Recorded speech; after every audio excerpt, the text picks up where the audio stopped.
자, 우리가 열왕의 구속사를 공부하고 있는데 오늘 12번째 시간이 되겠습니다. 열왕의 구속사 12번째. 그래서 오늘은 특별히 요아스 왕에 대해서 우리가 공부를 하도록 하겠습니다. 자, 잠깐 우리가 역사를 정리하면 이 솔로몬 왕이 주전 930년에 죽었죠. 주전 970년부터 930년까지 통치를 했었죠. 그리고 나서는 솔로몬이 죽은 다음에 나라가 남쪽 유다와 북이스라엘로 쪼개졌어요. 그래서 이 남쪽 유다는 총 20명의 왕이 다스렸고 북쪽 이스라엘은 19명의 왕이 다스렸어요. 그래서 남쪽 유다는 주전 586년에 바벨론이라는 나라에게 멸망을 당했죠. 그리고 이 북쪽 이스라엘은 주전 722년에 아수르라는 나라에게 멸망을 당했습니다. 그 중에서 이 요아스 왕은 남쪽 유다의 8번째 왕이죠. 남쪽 유다의 8번째 왕이에요. 그래서 우리가 지난 시간에 남쪽 유다의 7번째 왕인 그 아달랴에 대해서 공부를 했고, 오늘은 8번째 왕인 요아스 왕에 대해서 공부를 해보도록 하겠습니다. 자, 첫 번째로 요아스 왕의 연대를 우리가 살펴보도록 하겠어요. 자, 우리가 간단하게 표를 그려보면 요아스 앞에 아달랴라는 여자가 왕으로 다스렸죠. 그래서 아달랴가 왕이 된 게 주전 840년이죠. 그래가지고 아달랴는 주전 835B까지 통치를 했어요. 그래서 이 B라는 말은 1년을 6개월씩 나눌 때 하반기에 해당될 때 B라 그러죠. 상반기에 해당되는 것을 A라고 표기를 하죠. 그래서 아달랴 다음에 주전 835년에 이제 오늘 공부할 요아스가 왕이 됐어요. 그리고 요아스는 주전 796년 B까지 통치를 했습니다. 그래서 요아스가 40년을 통치했죠. 자, 그래서 우리가 정리하면 첫째로 요아스는 40년을 통치했다. 주전 835년부터 796년까지 40년을 통치했어요. 그리고 이 요아스는 예수님의 족보에는 빠진 왕이죠. 예수님 족보에 빠진 왕이다. 그리고 요아스가 왕이 될 때 7살에 왕이 됐죠. 7살에 왕이 되었다. 이때가 북이스라엘 예후왕 7년이에요. 예후왕 7년이다. 이 말씀이 열왕기하 12장 1절에 있죠. 열왕기하 12장 1절 보면 북이스라엘 예후 7년에 요아스가 왕이 되었는데 그때 7살이라 이렇게 기록돼 있죠. 그래서 이제 이것을 표로 그려보면 이렇게 그릴 수가 있겠죠. 자, 이쪽이 남쪽 유다고 그다음에 이쪽이 북쪽 이스라엘이라면 이 동시대에 북쪽에서는 예후라는 사람이 왕이 되었어요. 이때가 역시 주전 840년이죠. 그리고 예후왕 7년, 이 예후가 왕이 된 지 7년이 주전 835년인데 요때 요아스가 7살에 왕이 됐다는 거죠. 그래서 예후는 주전 813년까지 통치를 하죠. 그리고 이 주전 813년부터 주전 797년 A까지 797년 A까지 여호와하스가 북이스라엘의 왕이 돼요. 그래서 우리는 오늘 요아스에 대해서 공부를 하는데, 이 요아스를 중심으로 해서 북쪽 이스라엘의 왕이 누구였는지를 알 수가 있습니다. 자, 이렇게 해서 이제 우리가 요아스의 연대에 대해서 살펴봤고요.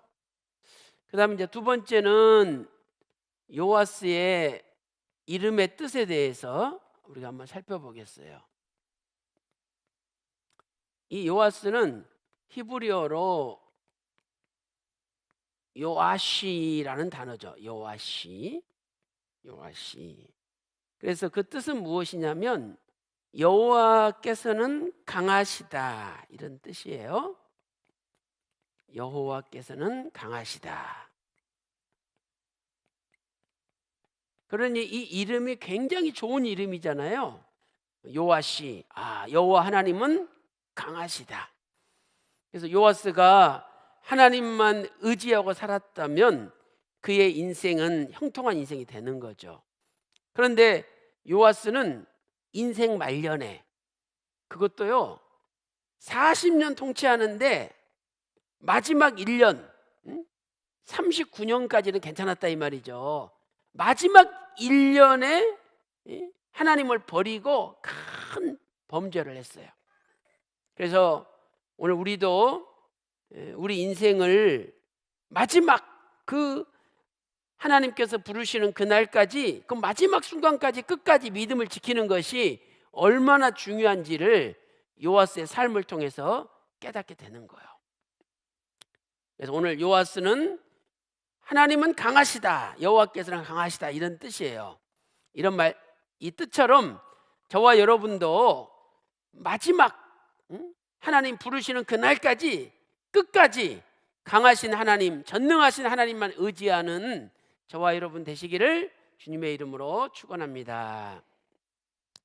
자, 그다음에 이제 세 번째로 요아스의 생애에 대해서 우리가 살펴보도록 하겠습니다.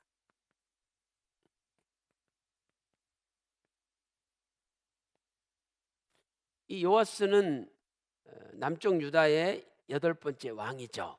그래서 처음에 요아스는요 성전을 준수했어요. 중수. 다시 말해서 성전을 다시 수리를 한 거죠. 솔로몬 성전이 지어진 지 약 146년이 지났죠. 146년가량이 지났어요. 그래서 솔로몬 성전이 낡고 퇴락한 거죠. 요아스는 이 낡은 성전을 오늘날로 말하면 리모델링, 깨끗이 리모델링 한 거예요. 그때를 성경에서는 요아스 23년이라고 표현하고 있어요. 요아스 23년. 그러니까 요아스가 7살에 왕이 되어가지고 이제는 30살 정도가 된 거죠. 가장 전성기 30살 정도 돼서, 어렸을 때야 7살에 뭐 왕이 뭘 통치를 하고 뭘 알겠어요. 그런데 이제 30살쯤 돼가지고 성전을 다 수리를 해요. 자, 우리 다 같이 역대하 24장 13절을 찾아보겠습니다. 역대하 24장 13절 14절까지 읽어보겠습니다.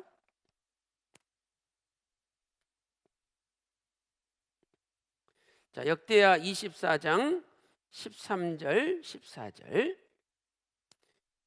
시작.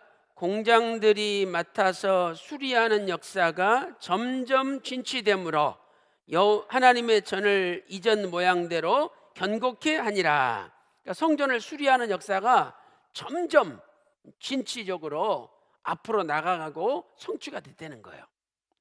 그 다음에 14절 보니까 그 당시에 대제사장이 여호야다였는데, 이 여호야다가 사는 날 동안에 번제, 하나님 앞에 제사 드리는 게 끊어지지 않았어요. 그러니 얼마나 하나님이 기뻐하시겠어요. 하나님은 예배를 기뻐하시는데 예배가 끊어지지 않을 때 하나님이 기뻐하시는 거죠.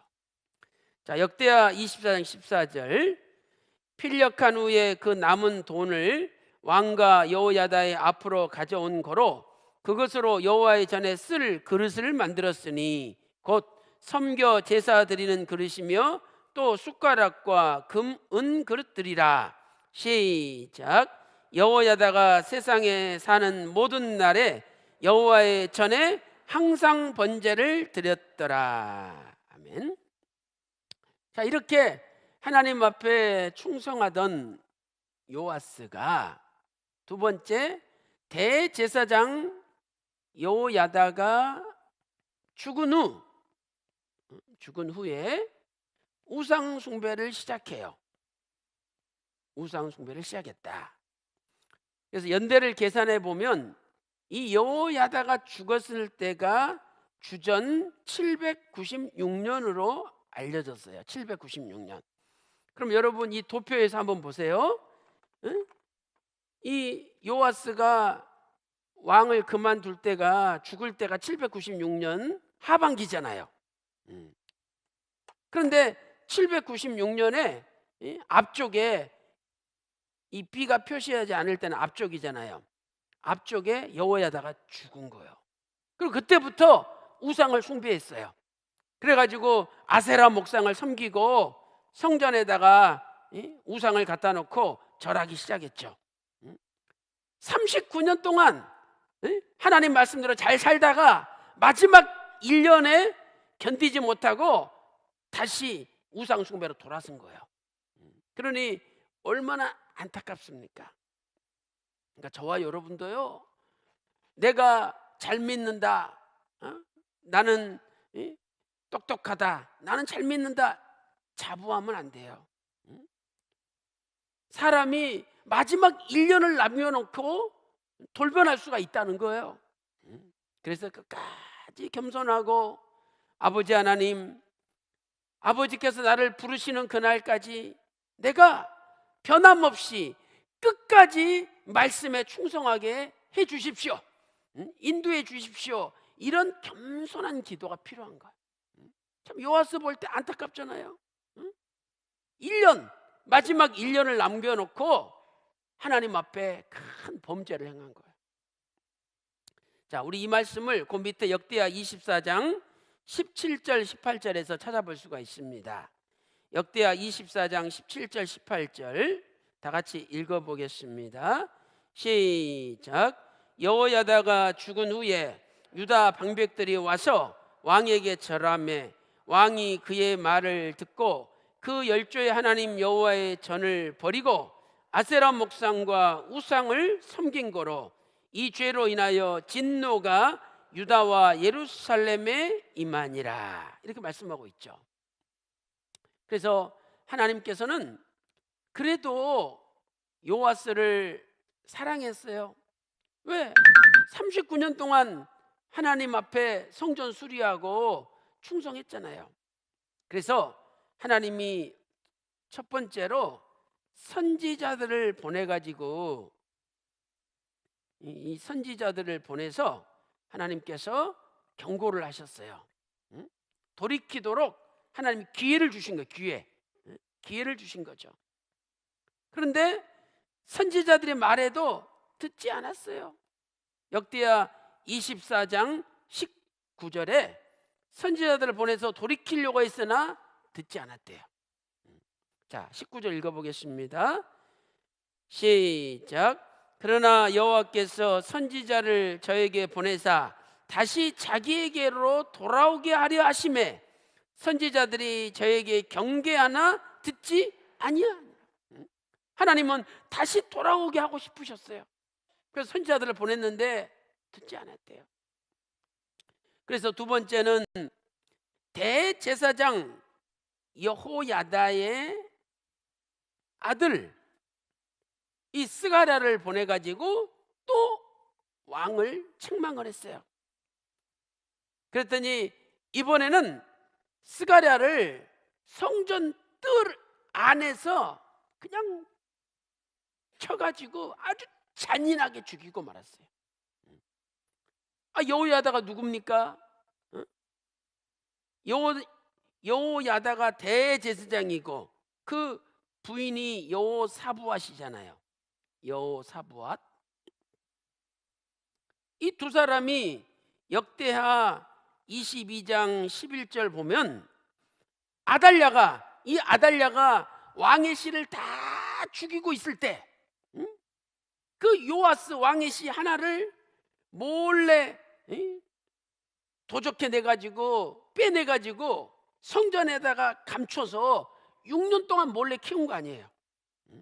그러니까 자기가 죽을 목숨인데 여호야다하고 여호사부앗이 몰래 살려가지고 성전 안에 숨겨가지고 6년을 키운 거예요. 생명의 은인 아닙니까? 그런데 그 여호야다의 아들 스가랴를 비참하게 쳐 죽인 거예요. 그게 다 잘못된 사람들 말을 듣고 그렇게 한 거예요. 자, 역대하 24장 거기 20절 21절 우리 읽어볼까요? 자, 시작. 이에 하나님의 신이 제사장 여호야다의 아들 스가랴를 감동시키심에 저가 백성 앞에 높이 서서 저희에게 이르되 여호와께서 말씀하시기를 너희가 어찌하여 여호와의 명령을 거역하여 스스로 형통치 못하게 하느냐 하셨나니 너희가 여호와를 버린 고로 여호와께서도 너희를 버리셨느니라 하나 무리가 함께 꾀하고 왕의 명을 쫓아 여호와의 전 뜰 안에서 돌로 쳐 죽였더라. 여기 보세요. 왕의 명을 쫓아 그랬죠? 그러니까 요아스 왕이 저 스가랴 저놈 죽여라. 그래가지고 돌로 쳐서 아주 잔인하게 죽인 거예요. 그러니 이런 사람을 보고 세상 말로 말하면 배은망덕한 사람이라 그러죠. 얼마나 은혜를 입었어요. 근데 그 은혜를 순간 다 잊어버리는 거예요. 사람은요 자기한테 잘해준 것은 다 잊어버려요. 10번 잘해주다가도 한 번 못하면은요 서운해하고 그 사람 얼굴 쳐다보려고도 하지도 않고 섭섭해하는 거예요. 그래서 우리는요 늘 나에게 베풀어 주신 은혜를 잊지 말아야 돼요. 우리가 다 요아스처럼 죽을 수밖에 없는 존재들이었죠. 다 사망 가운데 지옥 가야 되는데 예수님의 십자가의 피로 우리를 구원해서 천국 백성 만들어 주셨으니 이보다 감사한 일이 어디 있어요? 그러니까 항상 우리 마음속에 감사가 넘치고 그 우리를 사망에서 생명으로 옮기신 그 은혜를 잊어버리면 안 된다는 거예요. 그래서 오늘 또 저와 여러분의 마음속에 하나님의 은혜가 떠나지 않고 이 은혜가 늘 충만하시기를 주님의 이름으로 축원합니다. 이렇게 이제 우상 숭배를 시작하니까 스가랴를 죽이니까 하나님이 요아스를 심판하시기 위해서 아람 군대를 보낸 거예요. 그래서 세 번째로 아람 군대의 침공이 있었죠. 아람 군대의 침공이 있었다. 그래서 이 아람 군대가 두 번에 걸쳐서 쳐들어오죠. 1차 침공이 있고 2차 침공이 있어요. 이 1차 침공 때는 성전과 왕궁에 금을 다 모아가지고 아람 군대한테 주고 아람 군대를 내보낸 거예요. 그러니까 1차 침공 때는 세상의 큰 재물을 의지한 거죠. 재물을 의지했다. 자기 이름의 뜻이 여호와께서는 강하시다는 뜻이잖아요. 그러면 아람 군대가 쳐들어왔을 때 무릎 꿇고 하나님 앞에 기도하고 하나님의 전능하신 능력을 의지해야 되는데 요아스는 이미 하나님으로부터 떠났어요. 그래가지고 돈 주고 보낸 거예요. 재물을 의지한 거죠. 자, 우리 열왕기하 12장 18절 읽어보겠습니다. 열왕기하 12장 18절입니다. 열왕기하 12장 18절. 자, 다 같이 읽어보겠습니다. 왕하 12장 18절. 유다 왕 요아스가 그 열조 유다 왕 여호사밧과 여호람과 아하시아가 구별하여 드린 모든 성물과 자기가 구별하여 드린 성물과 여호와의 전 곡간과 왕궁에 있는 금을 다 취하여 아람 왕 하사엘에게 보내었더니 하사엘이 예루살렘에서 떠나갔더라 그랬어요. 그래서 우리가 명심할 것은 잠언 11장 28절에 자기의 재물을 의지하는 자는 반드시 패망한다고 성경은 말씀을 하고 있어요. 그래서 우리가 자기 돈 많은 것, 자기 돈 있는 거 이거 의지해서는 안 되는 거예요. 결국 그 사람은 망하게 돼 있는 거예요. 돈은요 있다가도 없고 없다가도 있는 거예요. 아니 죽을 때 그 많은 돈 가져가는 사람 봤습니까? 단돈 1원도 못 가져가는 거예요.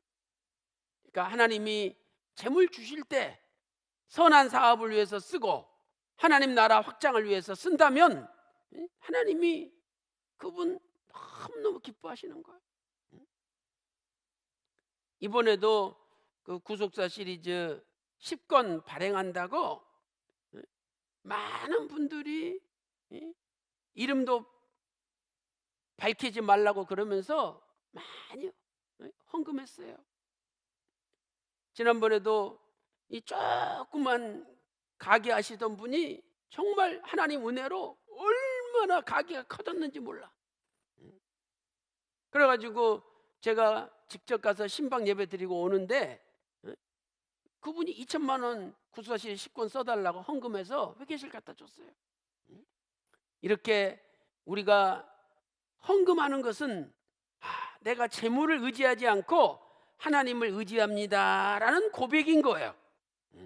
근데 자기를 의지하고 재물을 의지하는 사람은 하나님 앞에 헌금하지 않습니다. 왜? 이 재물이 얼마나 큰데 내가 피땀 흘려서 아깝게 번 돈인데 그걸 어디다 교회에다 갖다 냅니까? 못 내는 거예요.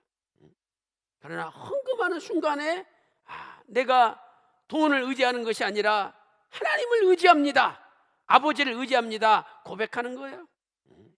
그래서 오늘 또 우리 남은 인생이 자기 재물을 의지하여 패망하는 인생이 아니라 끝까지 돈을 창조하시고 우리에게 돈 버는 능력을 주시는 신명기 8장 18절에 하나님께서 재물 얻는 능력을 주신다라고 말씀하고 있어요. 그래서 오늘 또 나에게 재물 얻는 능력을 주시는 하나님을 의지하는 저와 여러분 다 되시기를 주님의 이름으로 축원합니다. 그 다음에 이제 이 돈을 받아갔는데 끝나는 줄 알았죠? 아니 그러면 아람 왕 하사엘도 처음에 돈 받을 때는 좋았어. 근데 또 나중에 보니까 더 많은 돈 욕심이 생기는 거야. 야, 한 번 더 쳐들어가야 되겠다. 그러면 또 더 많은 돈을 주겠다. 이러고 제 2차로 또 침공을 한 거예요. 그런데 성경을 잘 보면은요, 이 아람 군대는 적은 숫자로 쳐들어왔어요. 그리고 요아스의 군대는 많은 숫자를 가지고 있었어요. 그런데 신기한 것은 하나님께서 요아스를 심판하시기로 작정하니까 적은 수 아람 군대가 많은 수 요아스를 이겨먹었다는 거예요. 그러니까 아무리 군대 많이 조직하고 아무리 준비해도 하나님이 외면하면 결국 지는 거예요. 그러니까 하나님이 누구 편이느냐, 이게 중요한 거예요. 북한이 아무리 핵무기 준비하고 뭐 미국 본토까지 날아가는 4,800km 날아가는 미사일을 준비한다 할지라도 하나님이 외면하면 절대 우리 대한민국 이길 수가 없는 거예요. 그러니까 우리 대한민국은 무기를 의지하는 대한민국이 아니라 살아계신 하나님을 의지하는 대한민국이 돼야 된다는 거예요. 자, 우리 다 같이 거기 역대하 24장 24절 한번 읽어보세요. 역대하 24장 24절.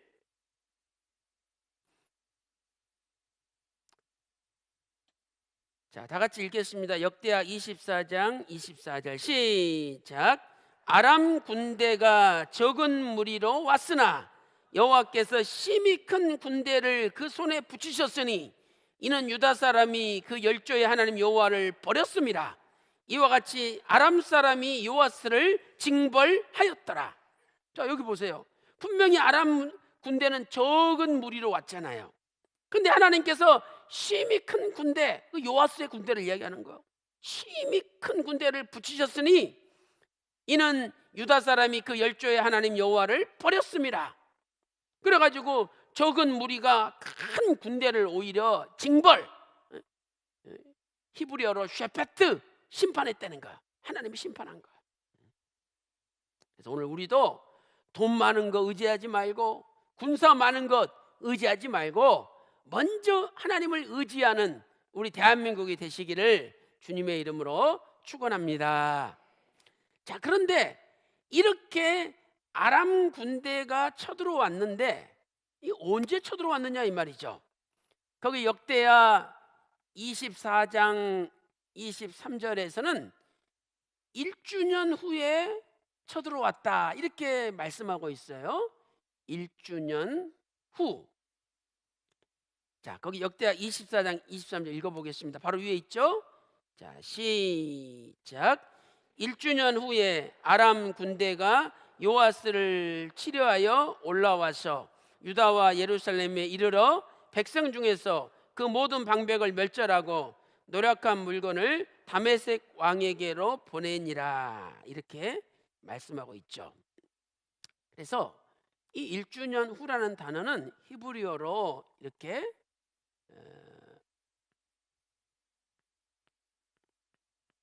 히브리어로 리 테쿠파트 하샤나 라는 단어예요. 리 테쿠파트 하샤나. 그래서 이걸 히브리 원문대로 번역하면 이 샤나가 1년이잖아요. 그 1년이에요. 그 1년. 그건 뭐냐? 스가랴를 죽였는데 스가랴를 죽인 그 해가 끝나기 전에, 이런 뜻이에요. 그 해가 끝나기 전에. 그러니까 스가랴 선지자를 바로 위에서 죽였잖아요. 그 죽이고 나서 1년이 지나가기 전에 하나님이 아람 군대를 보내가지고 요아스를 치셨다는 거예요. 그러니까 하나님은 이 스가랴 죽인 것을 마음에 꼭 간직하고 있다가 내가 너 반드시 너 심판한다, 너 반드시 복수한다.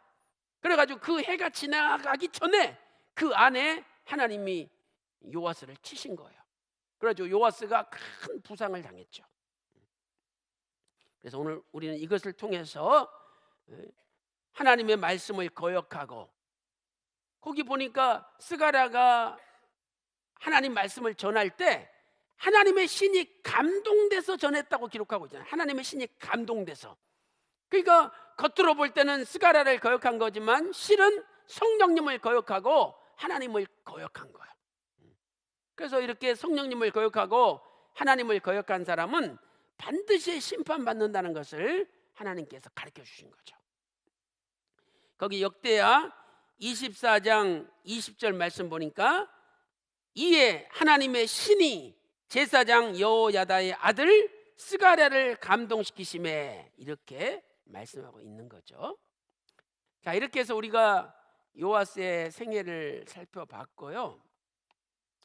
이제 네 번째로 요아스의 최후에 대해서 살펴보도록 하겠습니다. 요아스의 최후. 자, 아까 아람 군대가 쳐들어왔을 때 요아스가 큰 부상을 당해요. 그리고 침상에 누워 있다가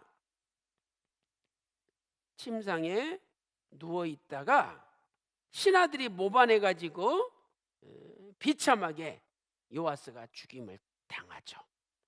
자, 우리는 이 말씀을 거기 역대하 24장 25절에서 찾아볼 수가 있어요.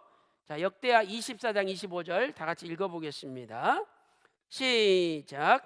요아스가 크게 상함에 적군이 버리고 간 후에 그 신복들이 제사장 여호야다의 아들들의 피로 인하여 모반하여 그 침상에서 쳐 죽인지라. 다윗성에 장사했으나 열왕의 묘실에는 장사하지 아니하였더라. 이렇게 말씀하고 있죠. 우리 여기서 이 처라는 단어에 주목을 해야 돼요. 이 처라는 단어는 히브리어 하라그라는 단어죠. 그래서 이 하라그는 본래 무슨 뜻이냐면 잔인하게 죽이다 이런 뜻이에요. 그러니까 신하들이 부상당해가지고 침상에 누워있는 왕을 잔인하게 쳐 죽인 거예요. 그런데 놀라운 사실은 이 단어가 역대하 24장 21절에서 요아스 왕이 스가랴 선지자를 쳐 죽인다는 그 단어에 똑같이 사용되고 있다는 거예요. 그러니까 하나님의 사람을 아주 비참하게 잔인하게 쳐 죽이니까 하나님께서도 그 사람이 신하들한테 똑같이 비참하게 잔인하게 죽임을 당하게 만들었다는 거예요. 그래서 갈라디아서 6장 7절에 심는대로 거둔다는 말이 나오는 거예요. 그러니까 우리는 선을 심고 선을 심고 그리고 사랑을 심고 긍휼을 심어야 돼요. 내가 남 비난하고 남 비판하고 뒤에서 남에 대해서 이러쿵저러쿵 이야기하고 그때는 속 시원하죠. 그때는 기분 좋죠. 하여튼 남에 대해서 나쁘게 이야기하면은 괜히 기분 좋잖아요. 내가 속도 시원하고. 근데 언젠가 심은 대로 거두기 때문에 나도 그렇게 당할 날이 도래한다는 거예요. 그래서 그걸 안다면은요 그냥 잘못한 거 뻔히 알지만 용서해주고 덮어주고 그러려니 모른 척하고 넘어가는 것도 필요하다는 거예요. 예수님께서 우리 죄를 간과하셨잖아요. 간과하는 것은 뭐냐? 알지만 모른 척하고 넘어가셨다는 거예요. 만약에 예수님께서 우리가 죄 지은 거 다 드러내보세요. 만천하에 공개해보세요. 이 땅에 살 수 있는 사람 한 사람도 없다는 거예요. 그래서 우리는 이렇게 요아스가 스가랴를 잔인하게 쳐 죽이더만 결국 그대로 자기도 죽는구나 하는 역사적인 사실을 알 수 있는 거죠. 이렇게 해서 우리가 요아스의 생애를 정리를 해봤습니다. 그렇다면 결론적으로 이제 요아스에 대한 평가와 구속사적인 교훈에 대해서 우리가 살펴보도록 하겠습니다. 결론적으로 요아스에 대한 평가와 그다음에 구속사적인 교훈. 이 요아스는 선했다가 악해진 존재예요.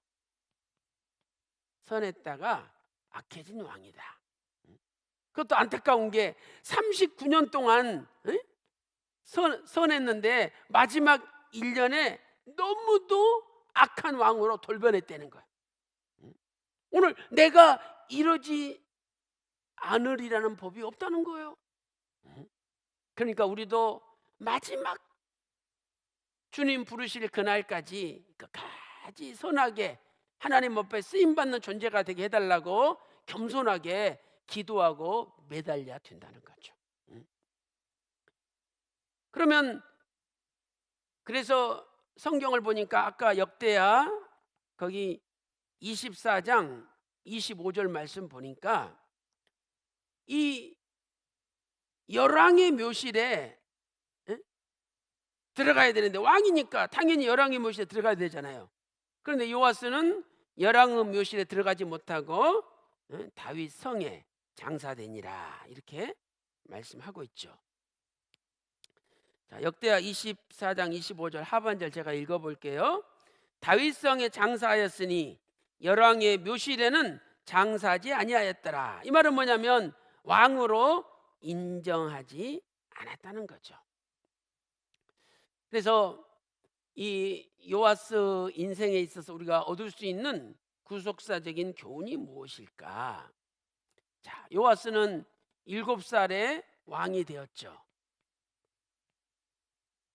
아니, 어떻게 아달랴 같은 그 무서운 여자의 포악한 학정에서 6년 동안 발견되지 않고 지낼 수가 있었고, 그리고 7살이 되어서 왕이 된다는 것이 가능합니까? 이건 전능하신 하나님의 은혜예요. 전능하신 하나님의 은혜가 아니면 7살에 어떻게 왕이 돼요? 전능한 하나님의 능력을 입은 거예요. 자기 이름의 뜻대로 여호와께서는 강하시다를 자기 인생에 체험한 거죠.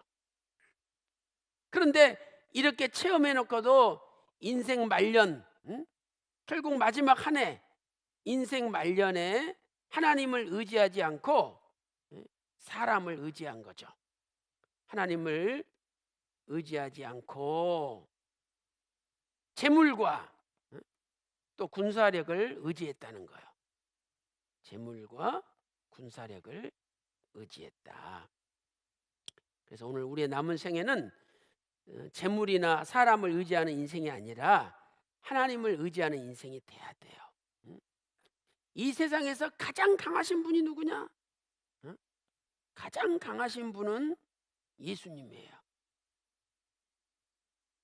그래서 예수님께서 요한복음 16장 33절에 너희가 세상에서 환난을 당하나 담대하라, 내가 세상을 이기었노라. 이 세상을 이기신 분이 예수님밖에 없다는 거예요. 그 어떻게 이기셨느냐? 골로새서 2장 15절에서는 십자가로 승리하셨대요. 십자가로 승리하셨다라고 말씀하고 있죠.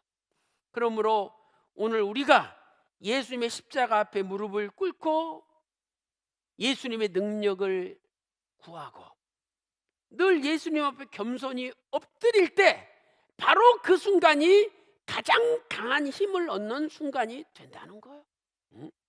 십자가로 승리했으니까 십자가만 붙잡고 십자가를 의지하는 인생은 반드시 승리한다는 겁니다.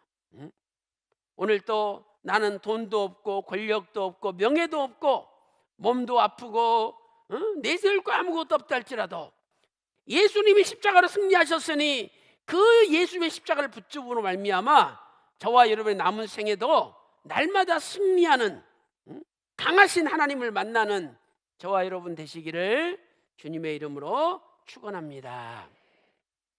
그래서 하나님 말씀에 순종하면 형통이 이루어져요. 그런데 하나님 말씀에 불순종하면 그때부터 모든 게 불통되는 거죠. 자, 역대하 24장 20절 이렇게 말씀하고 있죠. 너희가 어찌하여 여호와의 명령을 거역하여 스스로 형통치 못하게 하느냐? 스가랴 선지자가 죽으면서 유언한 거예요. 너희가 어찌하여 하나님의 명령을 거역하여 스스로 형통치 못하게 하느냐? 하나님 말씀을 거역하면 불통이 되는 거예요.